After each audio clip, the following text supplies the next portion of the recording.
Welcome to Talking Infrastructure, the podcast brought to you by global infrastructure consultancy AECOM. In this series, we'll be discussing the hot topics, key projects, and innovations that are helping to solve some of the world's most complex infrastructure challenges. Hello and welcome to Talking Infrastructure. Today's podcast focuses on net zero. Now, that's a subject that we could probably create a whole podcast series around, but today we're going to try and focus it on the net zero divide. How do we ensure no one is left behind? And for me, that includes the knowledge gap. So I want to spend a bit of time talking to my guests today about some of the really basics, terminology, some of the phrases that we use a lot every day, but perhaps don't fully understand when we're referring to net zero and everything that is around it. So I'm going to try and ask some of the stupid questions that we're all normally too afraid to ask. Helping me, hopefully, answer those questions, we have Emma Fletcher from Octopus Energy. She's the Low Carbon Homes Director. And from AECOM, Helena Rivers, our net zero lead. Hello. Hello. Hi. Okay, let's dive straight in. I've said we're going to tackle some of the basics. So net zero, Helena, what does net zero mean? Yeah, so I think the focus on net zero is around the net. So it's recognizing that in the way that we operate and live our lives, we are always going to be using some form of carbon and always have been. But the carbon that we release needs to be equal to the carbon that the environment's able to absorb around us, whether that's through trees and plants or into the ocean. And the collective, one offsetting the other, achieves net zero. But we do cheat and use net zero carbon as a shorthand for other greenhouse gases. So, we also need to factor in methane and refrigerant gases and so on into that overarching balancing equation. Emma, would you agree? Is that a good summary? I think that's an amazing summary, but also to the general public, quite technical summary. So, I like to bring it back to earth in terms a little bit, in terms of taking you back to 1990, time of Ness and Dormer, Vogue by Madonna, a seminal piece by Vanilla Ice, Ice Baby, and the box office hit Home Alone. So that's 1990, right? Okay. Most people listening probably can remember one of those things and, picture where they are. I can see this podcast going off on a tangent. Yeah, now, I was about 12, right? Yeah. But we've got to get our emissions down to 68% of those levels. And, that was before I could drive. That's before I went on a plane. You think about your lifestyle now versus then. It's a fairly big ask of people to take themselves effectively back in time to lower levels. And so when we're looking at net zero, it's really about ensuring we're not tipping the balance. We're not putting more in than we're taking out. Because I think often, and we mentioned before, Helena, that the confusion, I think, that people talk about net zero and they talk about zero emissions in the same sentence, but actually the two are very different. They are, and we're never going to achieve zero emissions. And I think it's a bit disheartening if people try to. So if we focus on the built environment, then we can largely split emissions into two areas. There's the embodied carbon, which comes through the construction process of new buildings. And then there's the operational carbon associated with how we use those buildings, which typically is over a 50 to 80 year lifespan. And a significant proportion of the carbon associated with the building is from that upfront embodied carbon. And that is an element which is really hard to reduce. There's a lot of, government policy at the moment around how do we generate more low carbon steel, low carbon concrete, low carbon glass, which is dependent on really large infrastructure solutions to enable us to reduce the carbon in association. And there are lower carbon building materials available, but not at a mass scale that we need to really drive that change. Having said that, here in the UK, most of the buildings that we need in 2050 are already built. So actually, our embodied carbon footprint doesn't need to be that great as a nation. And therefore, a lot of the focus is spent on operational carbon, i.e. the carbon that we're using within those buildings. And that's why we have a large focus around demand reduction in the operational phase and also a transition to electrification. So Historically in the UK, we heat our buildings largely with gas, sometimes with oil when we're off the gas network. And there is a high carbon element within both of those fuels. And so as we're progressing to a lower carbon future, we're switching to electrification solutions largely, whereby we are able to reduce the carbon factor in our electrical grid. Again, that is a major infrastructure project currently going on, but that we should by 2030 have 50% of we call it the carbon factor in our electrical grid that we had a year ago. Okay, so what's embodied carbon and what's operational carbon? So embodied carbon is the carbon that we expend in the construction phase, and operational carbon is the carbon that we expend whilst we're using the building through the gas and electricity from living within the building. This is great. I get to ask all the questions I've been meaning to ask for years, but under the pretense of a podcast. Emma, what does net zero mean for you in the work that you're doing? So we have some quite difficult conversations with people because actually, we're going through a bit of a cost of living crisis, energy crisis. There are people living in some pretty mouldy, damp kind of homes. So to try and explain this to people, sometimes, it could be about improving people's lives in order to get to net zero. But at the same time, it's how do we make buildings work harder effectively? So consuming less, as Helena said, but also maybe generating more. And that's something we've spent a lot of time focusing on. So we have this amazing database called Kraken. It's like a beast. Greg Jackson describes it as a computer. So we have this computer that's balancing the grid all the time. And we think using the flexibility of when people consume power and when they generate power, that's where we can get people to net zero. So effectively, they consume, or the property they live in consumes less than what they actually generate.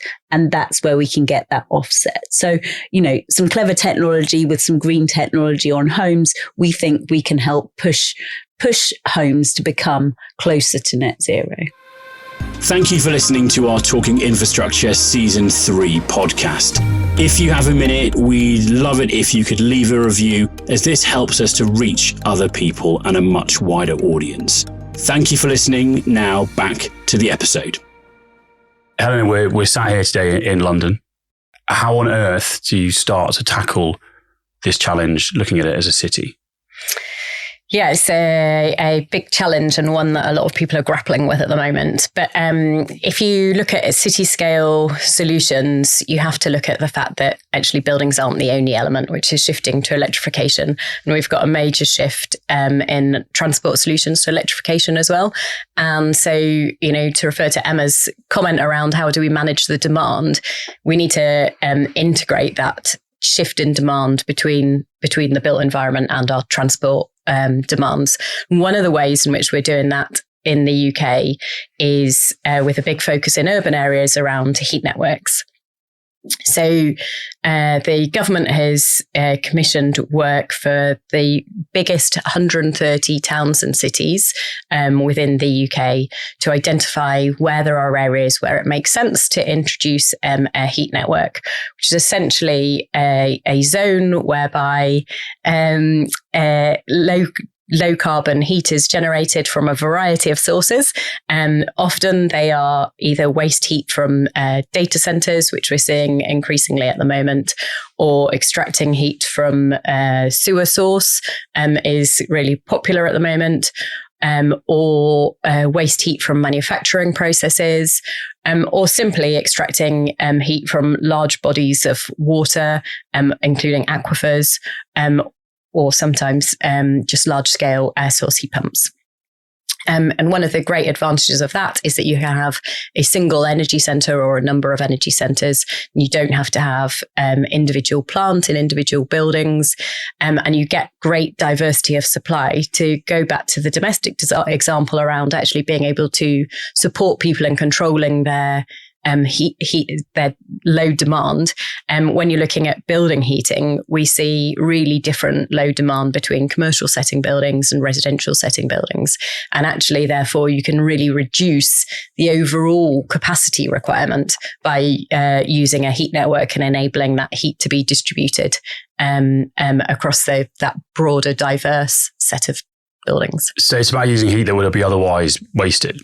Is that fair to say? Yeah, fundamentally, it's where we're using data centers particularly. And I love that example because we've got great growth in data centers at the moment, almost anywhere, but certainly adjacent to urban areas. And so there's a project that AECOM's providing the technical support on at the moment in West London, whereby there are new data centres going to provide 97% of the heat to a new heat network, which will support 20,000 residential units and a hospital.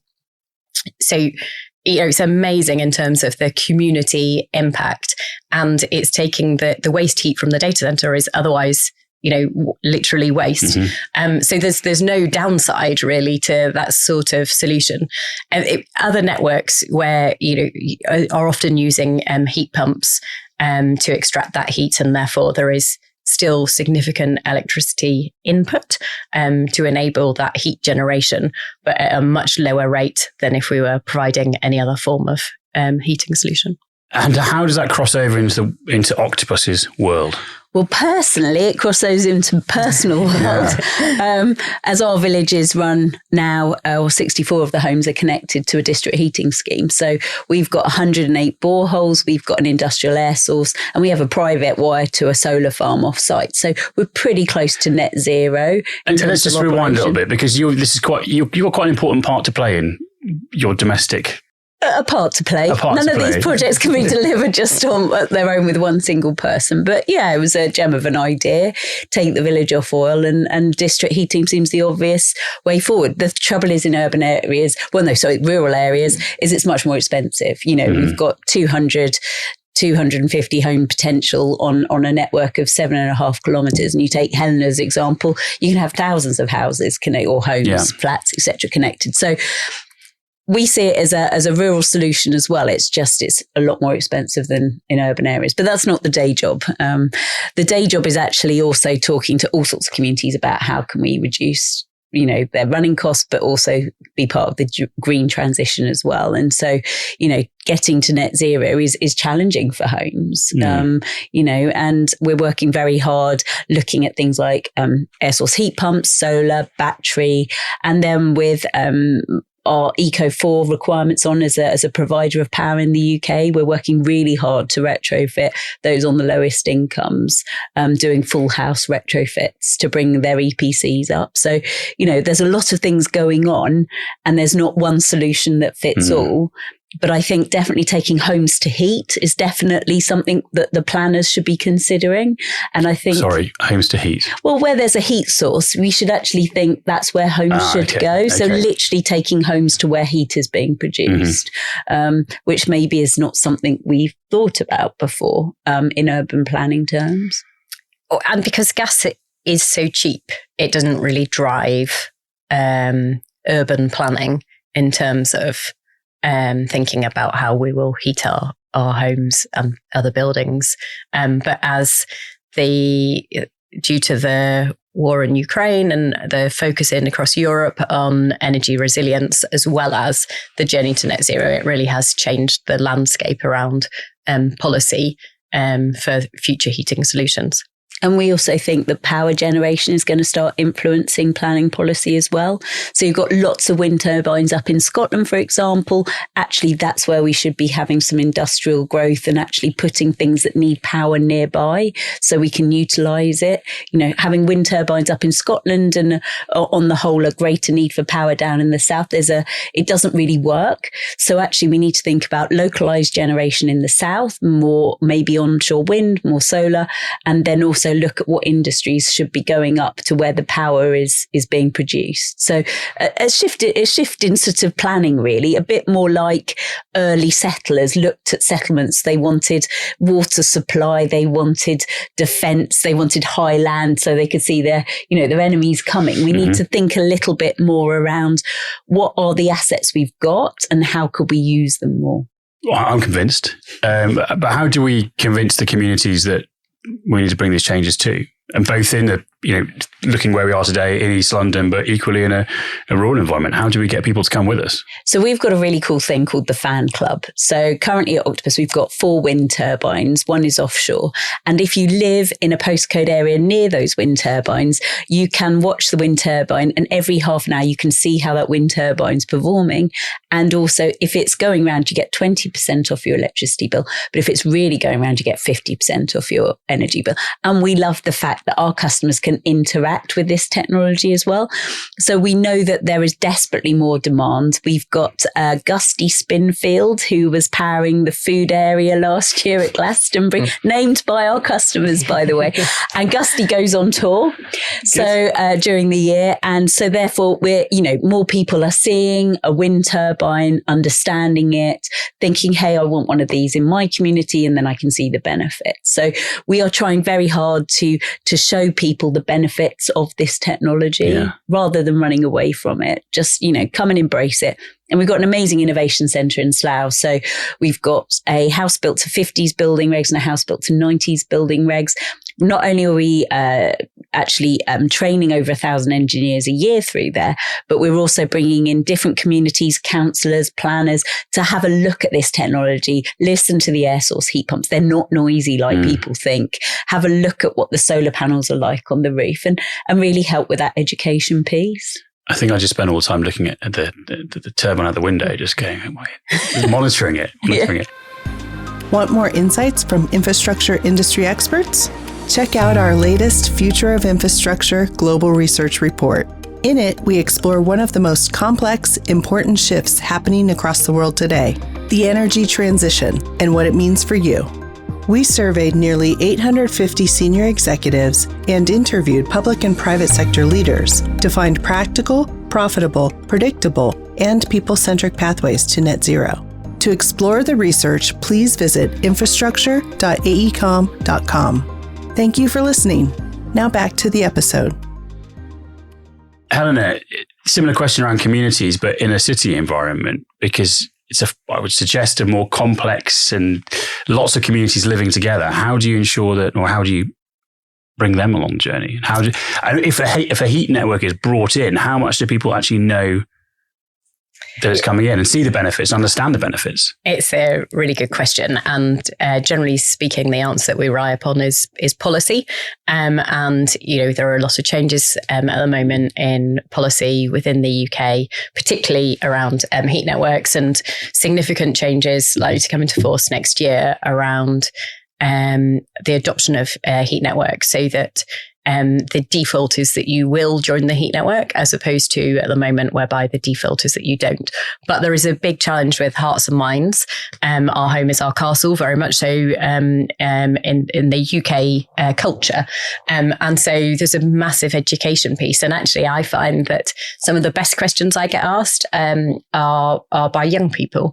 And, they are being educated about the importance of a sustainable planet, of looking after our natural resources. So both from my own children, I get significant challenge, but, equally as, I see the apprentices and graduates coming into AECOM. AECOM, we have sustainable legacies commitments, and very committed towards creating sustainable communities. And yet there's always further that we can go. And I love it when, the young people coming into the office challenged as to, actually, is there more that we can do? So I think, there is that culture shift coming, but there is still very much a generational divide in the understanding around technologies. Yeah, it does need to be simple for a lot of people still. It could be smart technology, but you don't need to be super smart to operate it. Yeah. And I think the easier we make it, the better. it's very much the focus of our zero bills proposition, is that actually we can work with developers, we can put technology onto the home, but actually the homeowner just moves in and sets the dial on the thermostat. We control the rest of the technology through the smart meter. Mm-hmm. I mean, it's particularly good for housing associations with vulnerable customers. You know, they've got enough going on in their lives. They don't need to work out how to optimize their batteries and their solar panels and the air source. They can just move in, live their life as they want. But we optimize all of the technology to make sure that the house is warm and cozy when they need it. But at the same time, we're utilizing their house as an energy generator or an energy storage center, and using the flexibility of the house in order to ensure that they don't actually get charged a bill. And what about the challenges around housing stock buildings, older stock versus the new builds, both in a city and in a more domestic setting? Can we retrofit every building? What are the challenges? To achieve our net zero commitments, we have to. So, and there's very good reasons for doing so. I mean, Emma's touched on some of the social challenges in association with the very poor quality of our building stock, and I'm embarrassed to say that across Europe, the UK has one of the worst social housing quality of any country. And so we need to invest in improving it. And one of the ways in which we really improve the health outcomes for the residents is by improving the insulation and the thermal performance of those buildings, eliminating the mold problems that there are within them. And there is a whole variety of solutions as to how we do that. So there is lots of grant funding available to support these transitions, whether it's the Homes Upgrade Grant, whether it's the Social Housing Decarbonisation Fund, whether it's the spending of the ECO4 funding. All of those are sort of individual home style solutions based on a mix of technologies, ensuring that we're not pushing people into fuel poverty due to the additional cost in association with different heating solutions.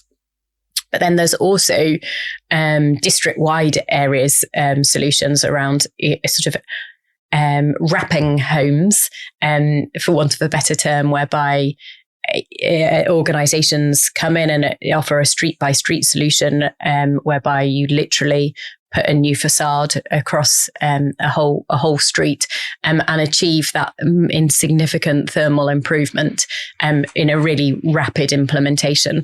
And I think the truth is that it will be a combination of all of these things that support us through the transition. But the scale of the challenge is phenomenal. You know, we have a large population in the UK, and all of us live in a home. And most of those homes are really energy inefficient.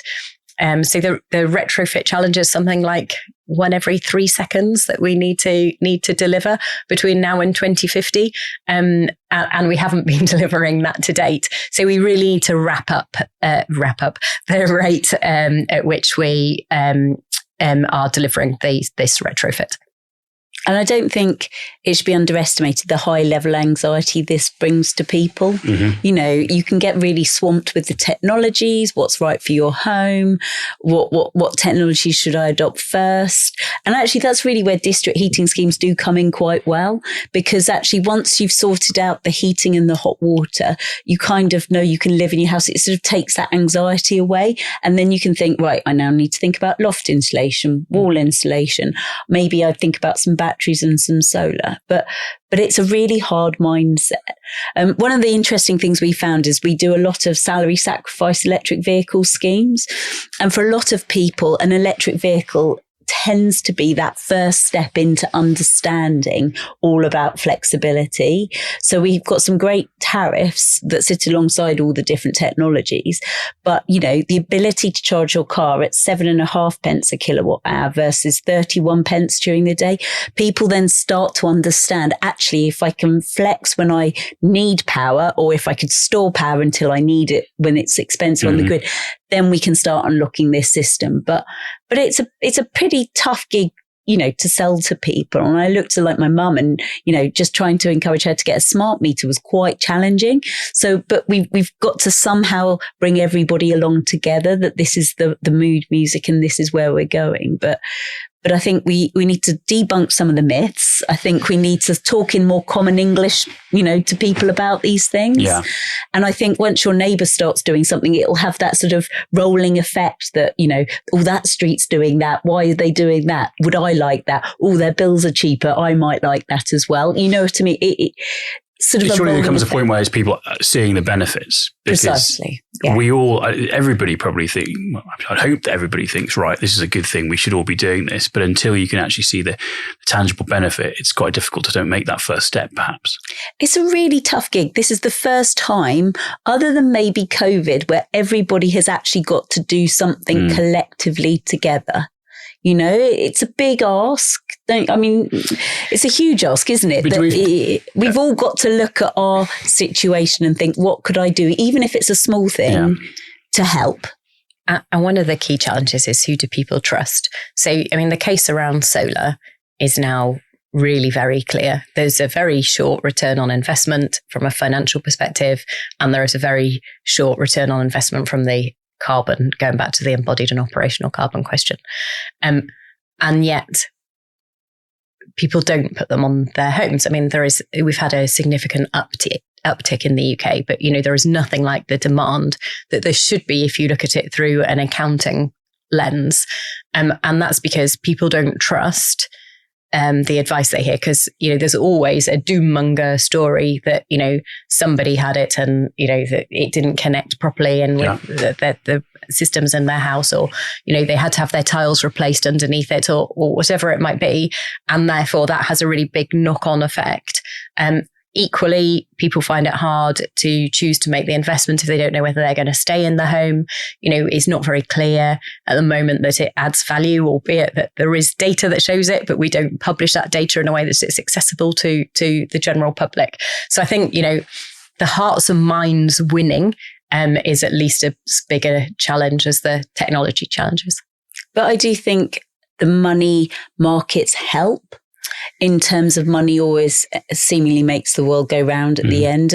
And for definite, the banks are now looking towards helping their customers improve their homes. We've had the Paris Climate Change Agreement signed last year. Big corporations had to show their carbon footprint. And so therefore, there is now an expectation that footprint reduces year on year.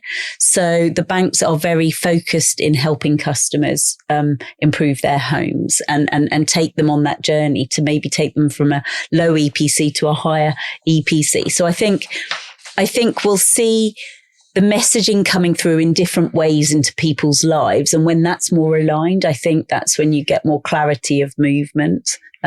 When, everybody's talking about it, your children are talking about it, your mortgage company's talking about it, somebody on the radio's talking about it. I think we need that mass movement and I think it's coming. I think in the commercial sector, banks again are driving it, but because so many of the banks now, made voluntary commitments, now they've got mandatory disclosures, we're seeing huge drivers around commercial real estate to improve their carbon performance. And there's some simplistic measurement tools which are used broadly in the industry, which really demonstrate whether assets are in line or not to be compliant with Paris Agreement targets.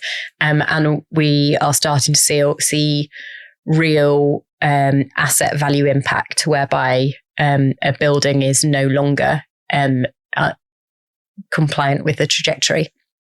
It's part of most technical due diligence exercises now. So when an organisation is looking to purchase a commercial building, then that assessment is a basic requirement of the acquisition process. And all of those things come together to drive real change in the commercial property market. And we need to take that momentum and apply it in other sectors. And also the skills, if we can train people up on the commercial markets that are leading ahead, we need all these people that have the ability to install this technology. So, it's just getting people through the training and actually, out there installing, and making sure they're they're armed with the right knowledge, so we don't go and make stupid mistakes like spray foam of the past. We've got to make sure each property is assessed to make sure it's right for that property, for whatever construction or whatever it is. It's a big job. And with another hat on, the RICS are taking this very seriously. And having just taken over being chair of the residential forum, it's something we know we need to start upskilling very quickly surveyors to be able to go out and give this advice to people. Because back to Helena's point, who do you trust to give you this advice to make sure it's right for your property? And hindsight will always be a wonderful thing. So we just got to do the very best we can do now, noting there may be new technologies, new products coming forward, but it shouldn't stop you from acting now, thinking there might be something better down the line. Hi, it's Nathan from UK Reef. If you're enjoying this podcast, then why not attend our annual event, which is taking place in Leeds this coming May. We'll be bringing together the whole real estate and infrastructure industry with key players from public sector, end users, government, and a whole range of developers and investors across the industry, alongside the wider built environment. With all the key players, influencers, government ministers, and decision makers set to be in attendance, with a very client-heavy audience. And whilst you're there, you can also watch AECOM's Talking Infrastructure podcast, which is being recorded live at UK Reef. Make sure that you've got your ticket by registering at www.ukreef.com. What about council leaders, community leaders? The conversations that you're having, are they all on side? Do they all get it? Careful what you say here, but do they? And if they don't, how do we ensure that they start to see the benefits for the communities they lead? Yeah, I think council leaders are in a difficult situation at the moment. So yes, nearly all councils within the UK have declared climate emergency, made carbon reduction commitments. However, we also are very aware that, all councils are really budget constrained at the moment, and ever increasingly so. And so we're doing a lot of work with those council leaders to find ways in which we can support them on their decarbonisation pathway, whereby their contribution is bringing stakeholder buy-in, also bringing their assets along, but actually not the financial contributions. And we're finding that that's much more successful in terms of building momentum in the local areas. There is challenge around building trust with private sector finance. I think, all local authorities recognise that it's necessary, but at the moment it feels a bit like a necessary evil. There's a lot of scars left from PFI days of old, and fears around whether or not you can actually achieve value for money. But with bringing some more transparent procurement processes to enable that we've supported them in moving a long way forwards. And, heat networks are a great example. So the way in which funding's evaluated now for heat networks is that the government will provide grants through the Green Heat Fund to create an investable project for the development of a heat network. So generally speaking, the vast majority of the funding's coming from the private sector with some grant support. But actually, we can't deliver those networks without the public sector local authority support, partly because it's their buildings which are committing to taking the heat to which the network's generating, but partly because they can bring the broader stakeholder engagement around the local community and embrace the implementation of a heat network. They are disruptive things. We have to dig up pavements to install a heat network. That's not great from the perspective of the public. If their home's not benefiting from the future green heat, actually, what's in it for them? And so typically we're seeing much broader schemes, which are including things like potentially smart grids at the same time, whereby there's an electric grid. Because of the challenges around the national grid capacity, we're seeing smaller grids being installed with generation on local roofs, EV charging networks being installed on the local streets, and that's all being installed whilst we've got the pavements dug up for the heat network. And then equally, when we're putting the roads back, potentially putting in cycle lanes to enable that active travel modal shift. And, an overarching transition is being enabled through the one infrastructure project. It enables so much more. So surely there's a huge opportunity here. Your point about skills. Surely this drive is a great opportunity to invest in skills, to invest in jobs, to get money into the economy and get things going. So we should be looking at this in quite a positive way, shouldn't we? As well as all of the benefits in terms of reducing our emissions. I mean, we see it at Octopus in a very positive way. We totally recognise our place in terms of the education piece, but also actually encouraging people to come into the industry.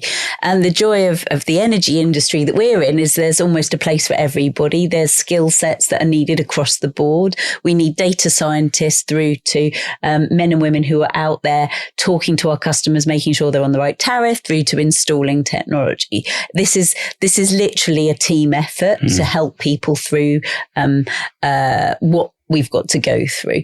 But the long and the short of it is it does take time to train people up to install air source heat pumps, climb on roofs, put on solar, know where to put batteries. It's not a quick thing. So yes, we're gearing up, but I think everybody needs to be gearing up and encouraging people that, maybe they would consider an apprenticeship or, come through. Because to be honest, we've been taking a lot of people who maybe been in the gas industry and bringing them into the electrification world. We need to keep feeding the pipeline of people coming through. And it's something we're very conscious and aware of. But we also need to look at the funding streams as well. Sometimes funding has been for some of the right stuff, but on other occasions, there's been some missed opportunities. So, for example, housing associations in Wales have been installing solar and batteries because their funding enabled them to do that. Whereas in England, it's just been solar. But actually, if you can understand tariffs and the whole flexibility, actually, to have that battery as well is amazing with the solar. So it's sort of an education piece as well for decision makers as to how they're allocating their funding, be it at council level, be it at national level. What's going to make the most difference? What has the lowest carbon impact? What's going to see the best results? And sometimes not all of those things align, but it's making sure that everybody comes together forward at the same time. I think one point I wanted to add to that is the local jobs. So one of the great things for local authorities is that particularly the insulation work across buildings, almost every region has people who are able to deliver that locally and therefore support the local socioeconomic development through the implementation of those projects. And I think, it's really important from a calm perspective as well as that's economic development perspective, wherever it's possible to use those local resources to deliver the projects. And it's trusted people, right? It's people who people know, they come from the same town, and you're going to need maintenance. So you've got to have people locally that can come back every year and make sure things are working or whatever it needs to be. So I think it builds that trust and the local network of people that you would consider having into your home to do the work. Work like installing an air source heat pump. So talk to me a little bit about heat pumps. So heat pumps aren't known necessarily for being the most friendly things in the world. They're sort of, a lot of people think of them a box on the side of the house. And yet when we go on holiday to Europe or whatever, there's a lot of air conditioning units on the outside of buildings, right? But probably none of us really thought about it. So heat pumps have had a bit of a negative press in terms of what they look like and are they noisy, but they're not. But you know what I mean? So Octopus thought, we're going to take this on. And so we've invested in a company in Northern Ireland and we've actually redesigned and made our own air source heat pump. And it's cute. It's got Octopus on it. It's called the Cozy. I'm sold. You're sold. See, that's what I mean. So, it's a little bit of this heart and mind thing, right? Yeah. So the heat pump we've designed is going to be a high temperature, 60, 65 degrees, designed to take on the gas boiler. But a heat pump fundamentally, if you talk to an engineer, they'll say it's like a reverse fridge. Now that works on the theory that you know how a fridge works. I have no idea. So that doesn't work. That's nicely. Okay. Doesn't land with me. So there's a number of analogies, but effectively it's the ability to take air, compress it really tightly, and then it generates heat, and then you release that heat out again. And then you can release that heat into hot water, into the central heating system. So it's quite basic technology. I was told the other day that we've had heat pump technology for over 100 years. It's not rocket science. It's just when it's put in a big box with a big fan, it looks a little scary, but that's the basic premise of what's going on inside the heat pump. And so therefore we can take air from outside, even when it's quite cool, compress it, make it generate heat, and then use that to heat hot water in your home. Does that make sense? I think so. Certainly, I know more than I did 10 minutes ago, so that's good. You can also imagine it like a warm hug, right? Somebody comes up, squeezes you really tight, you get hot, they move away again, and you then release and that's the octopus. The octopus giving you a hug. Yeah, the octopus giving you a hug. But anyhow, so the idea is that we try and make heat pumps a much less scary proposition. You know, that this is something that everybody has, that works with the majority of homes if we can get it to the same temperature as a gas boiler. Can I try a slightly alternative definition? I'll try and not be too engineering about it. But essentially, it's about extracting the heat from the ambient temperature. Yeah. So that's why we like water source better than air source, because water stays at a much more constant temperature.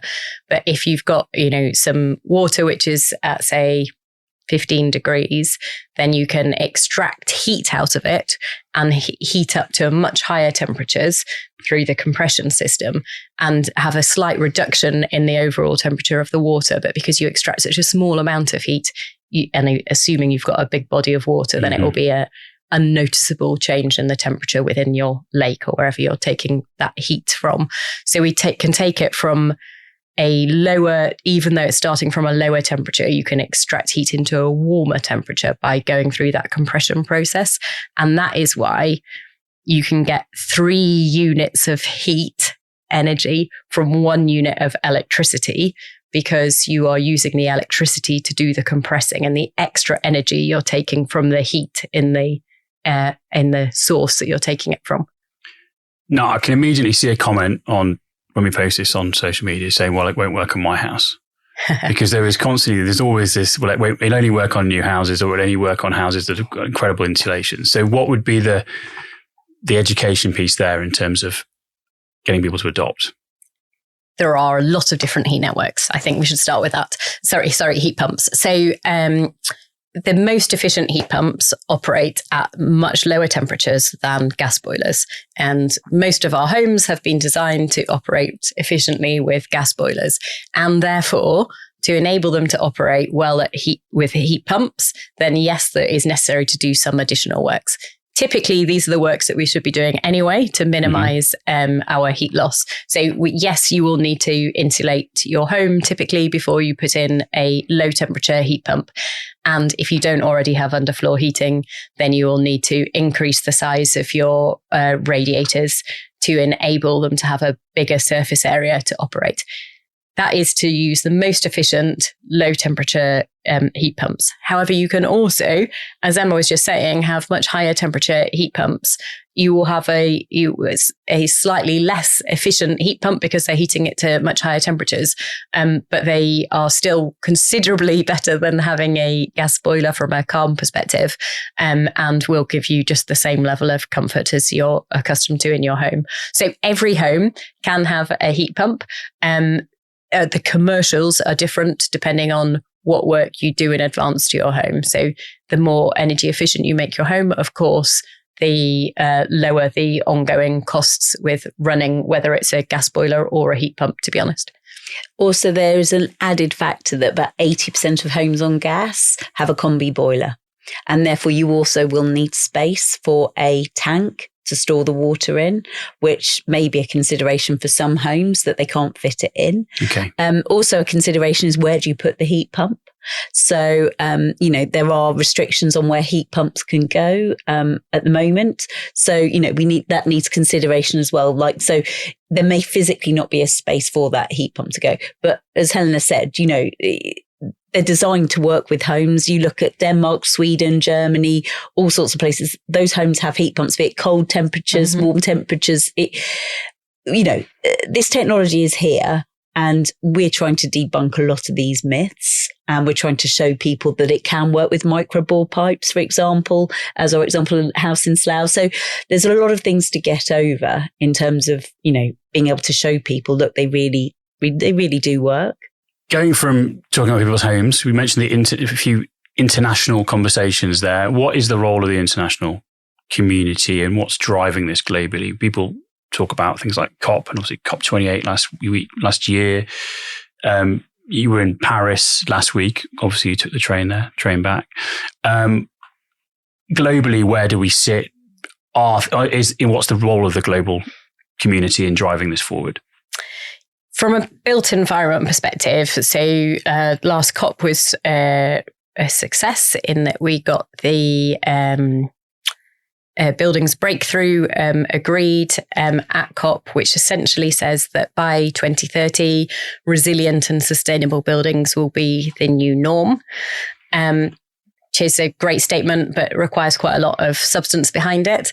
And so last week in Paris was the inaugural Buildings and Climate Global Forum, which was very much around how do we take forward that commitment and implement it into policy, which enables a just transition globally, recognizing, as I said in the introduction, in the UK, most of the buildings that we need in 2050, we've already got.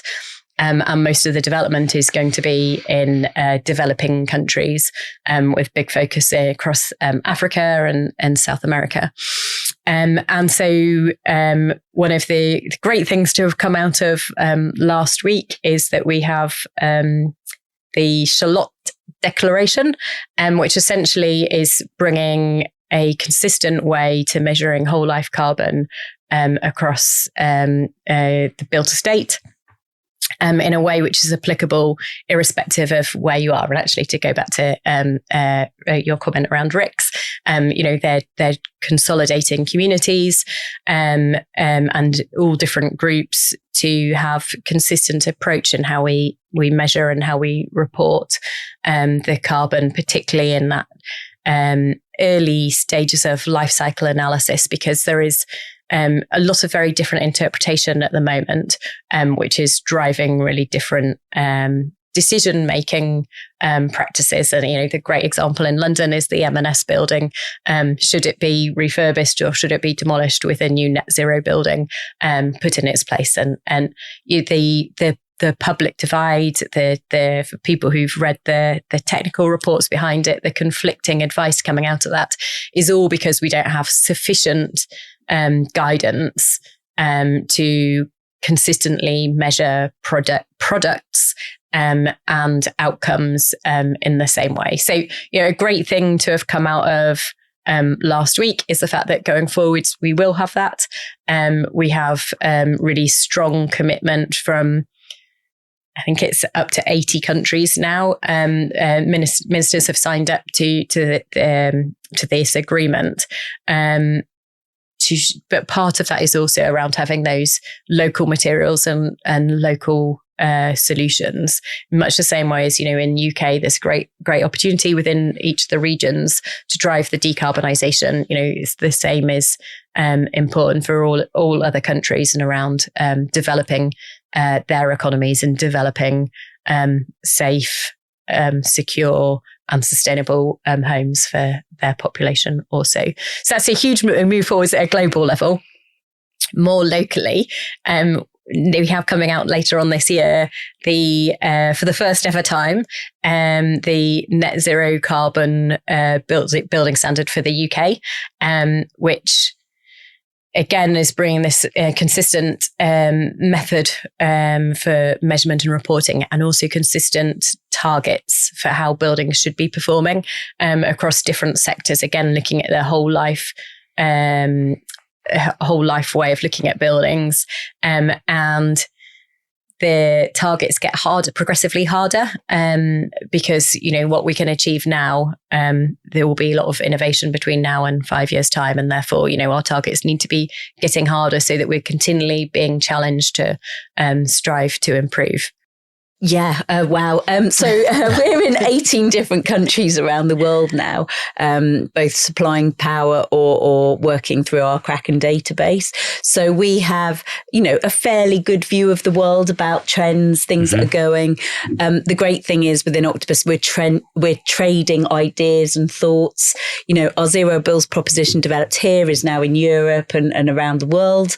We're getting software packages, different companies approaching us, and also people want to work for us, right? That have come from different backgrounds. And that's really exciting too.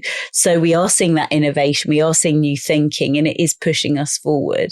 So, we're working in West Africa, trying to actually leapfrog technologies and take a community with no power to have, wind and solar backing a smart city development, So we know we've got this great team that can go and deliver. And I think, we need to be listening what other people are doing too and really understanding. And then, dare I say, at a lower level, we need to make sure that whatever happens, in the future, that things stay sort of stable in terms of things like grants for swapping out heat pumps for gas boilers and things like that. We need to get some traction behind some of these initiatives.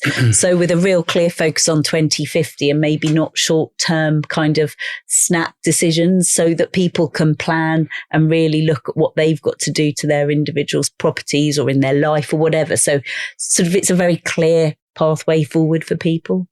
I said that this is a topic that we could probably record a series about, and I'm now regretting that we didn't book the studio for the day and make that happen, because obviously we've not even scratched the surface, and the last 40 minutes or so have absolutely flown by. So I think it's probably a good place to end it today. We've gone through a wide range of topics, going from hopefully giving people a better definition and an understanding of what net zero actually means, going through to all the way through to what the role of the international community. So personally, I've learned a lot, and I imagine our listeners have as well. So huge thanks, Helena Rivers from AECOM. Thank you very much for joining us, and Emma Fletcher from Octopus as well. Thank you. Now, if you enjoyed this podcast, then please like or subscribe, leave a review, tell your friends and colleagues, and of course, feel free to plug it on social media. I'll be back soon with the next episode of Talking Infrastructure. Until then, take care and goodbye.